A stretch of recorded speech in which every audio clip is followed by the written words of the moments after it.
The Pianist is one of the greatest films of the 2000s. The Holocaust film canon is rich with many incredible stories that cover a wide variety of themes. We just got another one last year with The Zone of Interest, but you could make a solid case that The Pianist is at the very top of the mountain. The story follows Vladislav Spielman and his family as they endure the Nazi conquest and occupation of their native Poland. The thematic focus is largely on resilience, sacrifice, love, and many other things that become difficult in the face of seemingly insurmountable evil, which is depicted in unforgettable scenes that oftentimes don't even feature violence. Much of the film's first hour is spent showing the dehumanization of Jews living in Warsaw. The Nazis don't march in and begin herding people into trains. First, their jobs and businesses are stolen. They can't be trusted to conduct business. Then they're given armbands. The enemy must be in plain sight. Then they're moved into ghettos to not disrupt the clean society. Human souls are broken down and destroyed en masse by this process, before the camps dispose of their bodies. Some people switch sides to preserve their bodies, others try to hold their heads high to preserve their souls. But our protagonist doesn't seem to know how to respond at first. He accepts the new reality and tries to make the best out of an unwinnable situation. This ultimately ends with his entire family being guided to the trains. Vladislav avoids the voyage to hell. His family does not. And one of the most powerful moments of the movie, as the whole Spielman family walks to the train, Vladek says this to his little sister. It's a funny time to say this, but What? I wish I knew you better. That line has always stuck with me. After being separated from his family, Spielman is forced to navigate the Warsaw ghetto alone. He stumbles into a friendly face every once in a while, but even those who try to keep him safe can't spend much time with him for his own safety, so he has nobody to hear his story and suffering. But just before the war ends, as the skies begin to rain Soviet artillery, he runs into somebody who gives him that opportunity. This person is not an old friend or a family member who miraculously escaped, but a Nazi officer. But this officer, by the name of Wilm Hosenfeld, is different.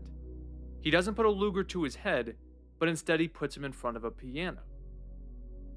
What I love about this interaction is that Hosenfeld doesn't give him a hug. It's not over the top. In fact, it's difficult to gauge what he's thinking. He asks a few basic questions, and that's it. They say very little to each other. Spielman probably thinks he's about to give his final performance. But Hosenfeld knows that everything this artist needs to communicate can be done through music, so he takes a seat and quietly listens to the master play. The performance then becomes a moment of reflection for both men. Spielman reflects on all that he's lost, his family, friends, career, and Hosenfeld reflects on his role in all that's been done by his nation. We have diary entries from the actual Wilm Hosenfeld, and this is how he was feeling on August 13th, 1943. It's impossible to believe all these things, even though they're true. Yesterday I saw two of these beasts in the tram. They were holding whips in their hands when they came out of the ghetto. I would like to throw those dogs under the tram.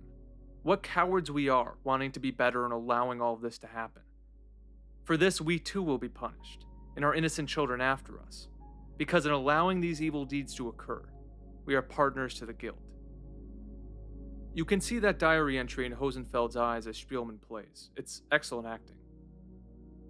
Once the music stops, Wilm gives food to the decayed man. And watching Spielman taste the gem is one of the greatest moments of relief in film history. A relief for Spielman that he finally has not just food, but good food, and a relief for us, the audience, that there's actually a German willing to freely give him this brief escape from suffering. In fact, I think it takes him back to the dining room table with his family. The exchange between Spielman and Hosenfeld is a lasting image of the pianist. For as many incredible scenes as there are in the film, and there are many, I think the emotional release delivered through the performance is what sticks with viewers the most. The deeper meaning of these two men sharing the same dark, abandoned room is provided by Viktor Frankl in Man's Search for Meaning. Frankl survived the camps. Man's search for meaning is partly an explanation of how he survived, and others did not. Frankl describes in the book how the commander of his particular camp would buy medication for the prisoners with his own money. When the Americans finally liberated the prisoners, the inmates hid the man and tried to negotiate for his safety. To contrast the story, Frankl notes that one of the camp wardens, who was a prisoner himself, was more vicious than anybody in the SS. This was Frankl's takeaway from the comparison, again provided in Man's Search for Meaning. It's apparent that the mere knowledge that a man was either a camp guard or a prisoner tells us almost nothing. Human kindness can be found in all groups, even those which, as a whole, it would be easy to condemn. The boundaries between groups overlapped, and we must not try to simplify matters by saying that these men were angels and those were devils. Certainly, it was a considerable achievement for a guard or foreman to be kind to the prisoners in spite of all the camp's influences, and on the other hand, the baseness of a prisoner who treated his own companions badly was exceptionally contemptible. Obviously, the prisoners found the lack of character in such men especially upsetting, while they were profoundly moved by the smallest kindness received from any of the guards. Few people in history would be more justified in calling another group devils than those persecuted by the Nazis.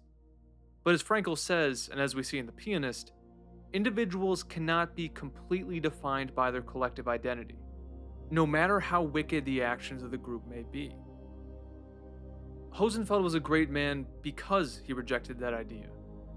His country tried to convince him that certain treacherous groups needed to be destroyed out of self-defense, essentially. But Hosenfeld saw individuals in the sanctity of human life. His Catholicism played a big part in that, which you can see in his diary and his parting words to Spielman in the film. Every high school in America should watch this film as part of the curriculum on the Holocaust. For one, because the depiction is as real as any you'll see on screen. The director saw what happened firsthand, of course, but also because our communities and nations will be more harmonious if we judge others by their actions and not the groups they're a part of. Nazi has become a substitute term for evil person in some circles nowadays, and although it's an understandable impulse, the example of Hosenfeld in the words of Viktor Frankl must be understood. Tribalism is probably our default setting, but movies like The Pianist can help us recognize the more nuanced reality we sometimes try to deny.